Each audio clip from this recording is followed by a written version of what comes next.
guys, magturista sa tas atong yutang natawhan be. Musakay tagsuway aning ATV. Mura man ni siya og bakukang limbahon. Aw, mink man dieng color ani. Mo din ni ang atong sakyan padong sa Bud Agta guys.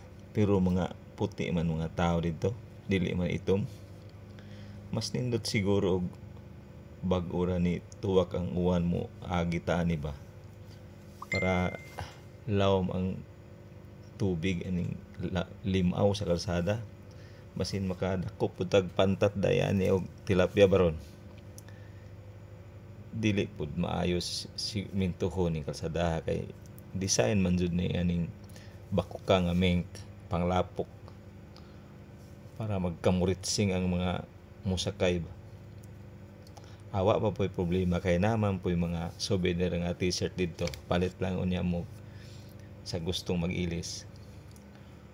Duol ra man unta ni, pero magtuyok-tuyok man lagi kay na may humayan. Unya na pud kalsada nga gamay. Dili pwede katagbuan maong hunong pagyon sa una ang mga pagawas. So inigkahuman sa mga pagawas ang mga pasulod na pod. Nindot dili kay daghan kag ikatagbo, na kay katagbong traktor. Pero mas nindot gud ikatagbo katong bag-ong pinatunang kaabaw ba. Kay iniglabtik-labtik sa ikog bitaw. Anha masyat sa imong mata. Hapit naman mahinog nilang humay diri. Mobalik unya ko pohon kay mamagat ko. Magdakog usa ka bowl nga tuba. Pabayloan ako isang sako, musugot baka sila no. Ay, unsa man to? Mura magnaay na daot.